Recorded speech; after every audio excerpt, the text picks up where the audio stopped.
జీవితంలో చాలా పరిస్థితులు మనల్ని వెనక్కి లాగుతూనే ఉంటాయి.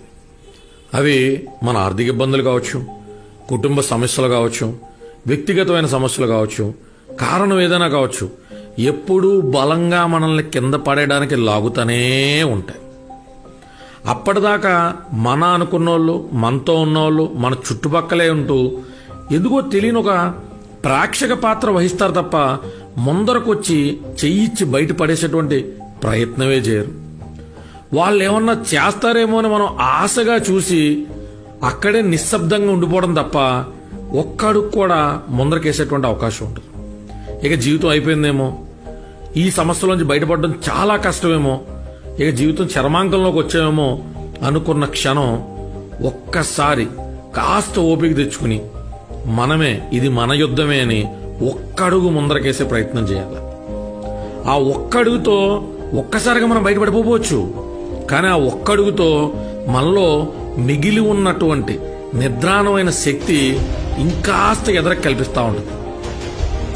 మన చుట్టూ ఉన్న వాళ్ళు అప్పుడు దాకా మనం వాళ్లే ప్రపంచం అనుకున్న వాళ్ళు కళ్ళెదురుకుండా నడుచుకుంటూ వెళ్ళిపోతూ ఉంటారు.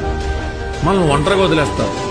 వాళ్ళు మన దగ్గరికి రాలేదే అనేటువంటి బాధ కంటే మనం ఎలా ఈ బాధలోంచి బయటపడాలనేటువంటి ఆలోచనే మనకు ముఖ్యం అవ్వాలి.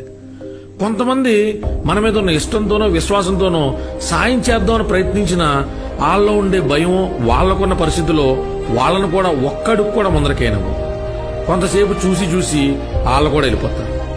అప్పుడు మనతో పాటు ఉండేది మనం మాత్రమే. మనమే ఎక్కడ లేని ఓపికని కొంగదీసుకుని ఎదరికెళ్లే ప్రయత్నం చేస్తే అప్పుడు దాకా పిలవని బంధువులు, తెలియని బంధువులు కూడా ఆపద కాలంలో ఆదుకోవడానికి అదిగో అక్కడున్న నీటి ఏనుగులు వచ్చినట్టు కాపాడడానికి వస్తాయి.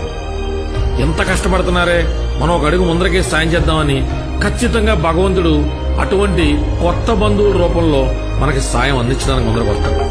మనల్ని ముందరకి తీసుకెళ్తాడు కూడా, మనల్ని ఆ సమస్యలను బయట పడేస్తాడు కూడా. కావాల్సిందల్లా అటువంటి ఆపద్బాంధవులు వచ్చే క్షణం దాకా మనల్ని మనం కాపాడుకుంటూ ఒక్కో అడుగు ఎదరికేస్తూ ఎక్కడ లేని శక్తిని కూడగట్టుకుని బతికేటువంటి ప్రయత్నం చేయడం మాత్రం. నిత్య జీవితంలో తెలియని, చెప్పుకోలేని కష్టాలతో బాధపడుతున్న మిత్రులందరికీ ఇది కాస్త ఊరటనిస్తుందని ఆశిస్తున్నాం.